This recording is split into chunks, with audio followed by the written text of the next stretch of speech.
Ladies and gentlemen, this is the beginning of part 12, and I was beginning to explain to you about the measurement of the cubit that exists between the apex of the eye of the pyramid and the table at the top of the base of the pyramid.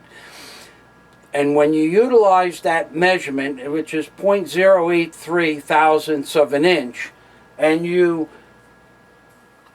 walk it off on the reverse of the $1 bill, what you see before your eyes, and you're going to have to stop your videos at different places, but what you see before your eyes is how I have broken up the back or reverse of the $1 bill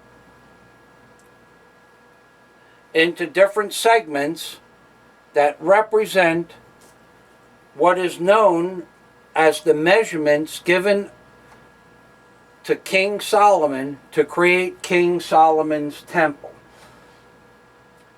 This measurement here between the dividers is 20 cubits.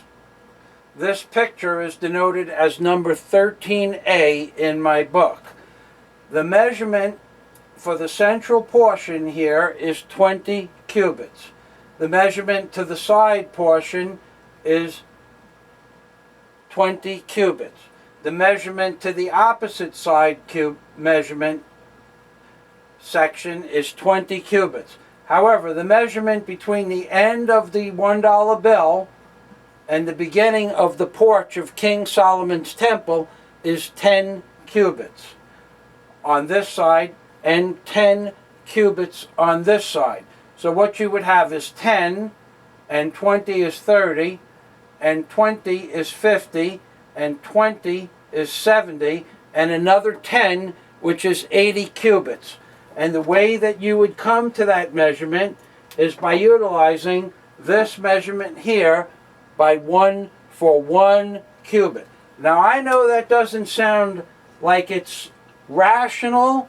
I know it doesn't sound realistic, but those measurements, when you utilize the measurement that I just discussed with you, that measurement of 1 cubit breaks the entire reverse of the $1 bill down so that you can see that it's an exact replica of not only the Ark of the Covenant, but it's an exact replica of King Solomon's temple, including the porch of King Solomon's temple, that is 10 cubits. Also, the oracle of King Solomon's temple is denoted in the Bible and discussed in my book.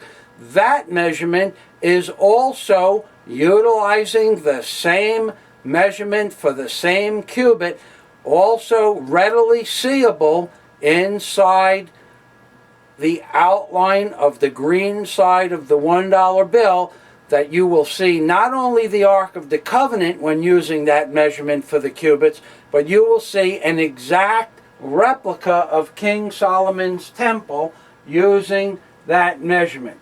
And this, if you go to the website called Solomon's Temple, and you scroll down, you will see that Solomon's temple was also broken up exactly as I just discussed with you. A 10 cubit measurement for the porch, a 20 cubic measurement for the court, a 20 cubit measurement for the holy of the holy, and then you have a 20 cubic measurement for the holy of the holies, or the holiest section of the Ark of King Solomon's temple. The only thing that you don't see here is an additional 10 cubits that represent the porch, because the end of the $1 bill has 2 ends. And then going back to the pictographs that I just showed you and blowing this picture up, this is what is represented as the 10 cubits that you just saw on the website called Solomon's Temple. This measurement here, the measurement between the white line that runs parallel to the edge of the $1 bill and represents the edge of the Ark of the Covenant, is also the white line that represents King Solomon's temple. On the opposite side is the exact opposite of 10 cubits. And then in the central portion, which is denoted in the picture 13 alpha in my book, you have, in fact, 20 cubits, which is the Holy of the Holies. Then you have an additional 20 cubits here, which is the holiest. And then you have an additional 20 cubits here, which is the outer court. Inside this pink section in my book is described in a different picture and pictograph as the oracle that is denoted inside King Solomon's temple, that has a staircase running up through the entrance to King Solomon's temple to the higher level of King Solomon's temple.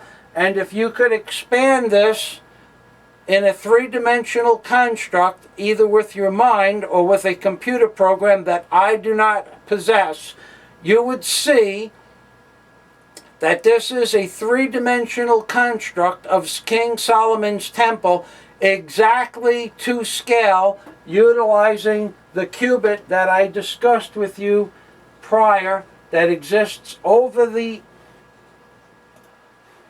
top of the pyramid. Now, another aspect of this King Solomon's temple and the measurements that are associated with King Solomon's temple, which is actually part of King's, is this measurement here. Between what looks like, on the reverse of the $1 bill, it looks like two diamond-shaped figures coming out of the mouth being the mouth of the Egyptian god. He looks like he's blowing wind, and he is. He looks like he's blowing wind towards the number 1 on this side, and he looks like he's blowing wind towards the number 1 on that side. And in the center, right there, is in fact a little diamond-shaped object. On the opposite side is another little diamond-shaped object. Those two objects, when you take the dividers and place the dividers between those two objects, that is 20 cubits. It represents the pillars or the posts that are given to King Solomon as 20 cubits to set the posts 20 cubits apart. The doors for the entrance of King Solomon's temple are the measurement between the eye that I told you before that you can walk things off, 10 cubits, 5 cubits, 5 cubits, 5 cubits. The eyes are the vertical posts of the doors to the entrance into King Solomon's temple. The eyes are the vertical posts to the entrance of King Solomon's temple. The doors of King Solomon's temple that are 5 cubits wide are represented from the exact center of the beads, the 13 beads, from the exact center of the 13 beads to the exact center of the black dot that represents